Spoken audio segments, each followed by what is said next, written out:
So my name is Sarah Whiting. I'm the Dean of the School of Architecture at Rice, and I also practice in partnership with Ron Whitty for WW Architecture based in Houston. The fact that architecture has different registers, it automatically has several different audiences at once. So if you think of the parallel in film, there are films that are aimed at let's say an art audience that knows all the references, and then there are films that are aimed at everyone where the references are just stupid popular culture, and we can choose sort of within that spectrum. Architecture has a sort of different world because it exists in the world so it can't be simply rarefied. It can't have only one of those audiences.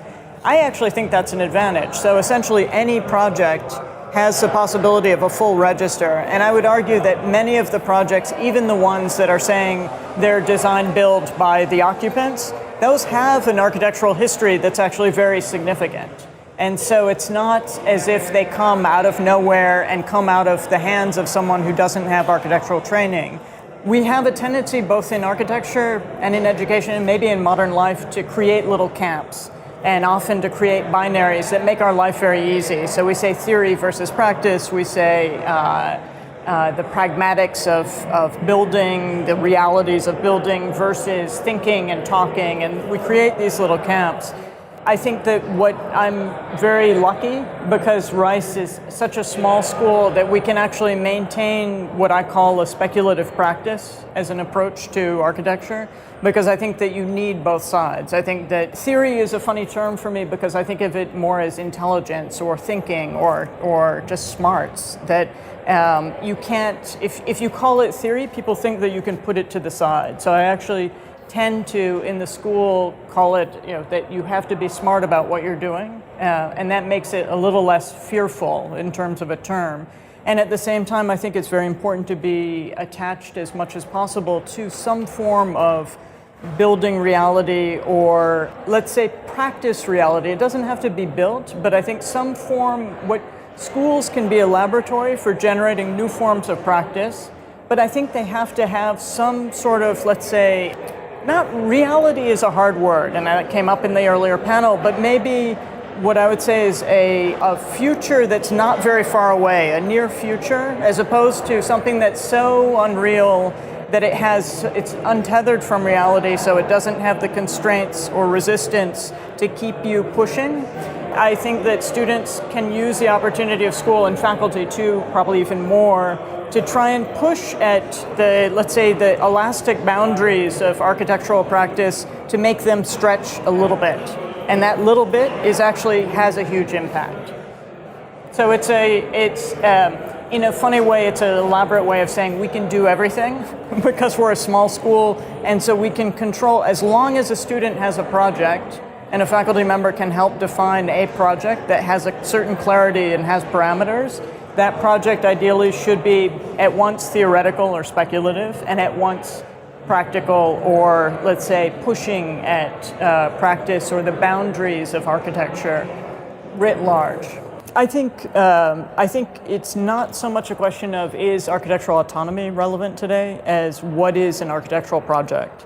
And I think that, and then I will speak about this afternoon, that if architecture has become everything, so Holein's alles ist architecture has become a reality. Architecture has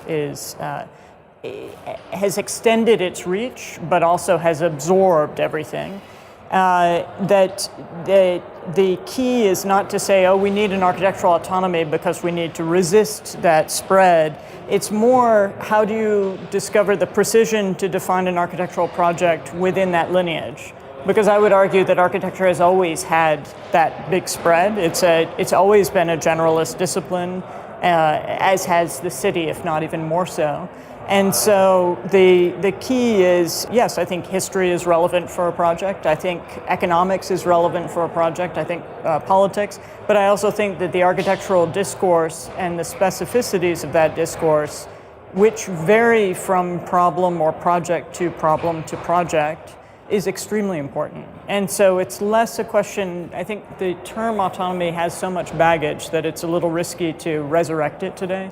And I think it's more a question of defining the architectural project and making an argument for establishing a lineage of relevance and where that relevance intersects other disciplines and where that relevance has a history within our own discipline. So we were talking earlier about the importance of theory and how theory and, let's say, architectural education have gained a global currency, how we have, I'm speaking here in Spain, we have people from this school at ETSAM who are teaching at Rice and at other schools in the States. So there's a sense that theory has a kind of global discourse, which I think is fantastic, and how we've developed an entire discipline across the world. At the same time, I have certain hesitations that I think are important right now, which is that there are still contexts to certain, let's say, architectural enterprises and urban enterprises that can't surpass their context, certain projects that can't surpass their context.